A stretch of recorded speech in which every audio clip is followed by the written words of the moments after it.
சிவன் கோவிலில் கண்டுபிடிக்கப்பட்ட சித்தரின் ஜீவ சமாதி. இது ஏதோ பாழடைஞ்ச கோயிலுன்னு நாங்கள் சுத்தம் பண்ணி விளக்கத்தை சொன்னார். சுத்தம் பண்ணும்போது தான் தெரிஞ்சது இது ஜீவ சமாதின்னு. ஜீவ சமாதி அடையும் போது பூதகணங்கள் 2 நாகம் காவலாக இருந்து அவர் உள்ளே இருக்கார்.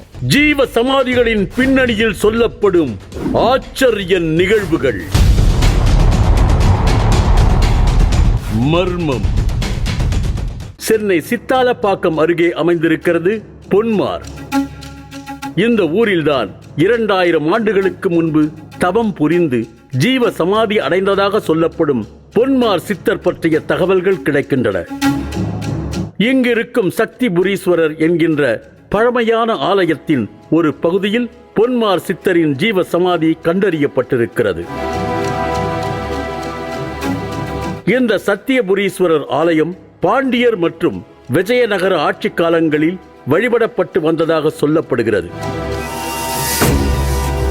இங்கு பொன்மார் சித்தரின் ஜீவ சமாதி என்று சொல்லப்படும் இடம் கடந்த 2018ஆம் ஆண்டுதான் இது ஒரு சித்தரின் ஜீவ சமாதி என்று தெரிய வந்ததாக சொல்கிறார்கள். சித்தர்களும் மகான்களும் தாங்கள் ஜீவ சமாதி அடைந்த இடங்களை பல்வேறு காலகட்டங்களில் ஒரு சிலரின் கனவில் வந்து தெரிவிப்பார்கள் என்று சொல்லப்படுகிறது. அப்படித்தான் இந்த இடமும் சித்தரின் ஜீவ சமாதி என்பதாக அந்த சித்தரே தெரியப்படுத்தியதாக சொல்கிறார்கள்.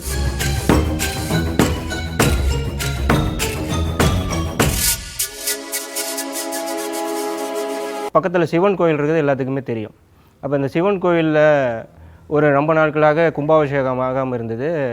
அதை செஞ்சிகிட்டு இருக்கும்போது அதை அந்த தேதி குறிக்கலாம் அதெல்லாம் நிறைய பேர்த்து பார்க்கும்பொழுது ஒரு இந்த குலதெய்வத்தை பற்றியோ மற்றவர்களை பற்றியோ இதை பற்றி சொல்கிற ஒரு பணிக்கர் இங்கே இங்கே ஒரு சித்தர் பீடம் இருக்கிறதா சொன்னதாக சொல்கிறாங்க.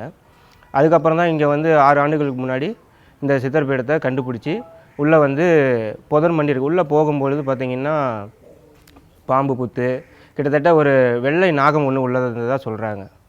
வெள்ளை நாகம் உள்ளது தான் முத விளக்கேற்றினவங்க பார்த்ததா சொல்கிறாங்க.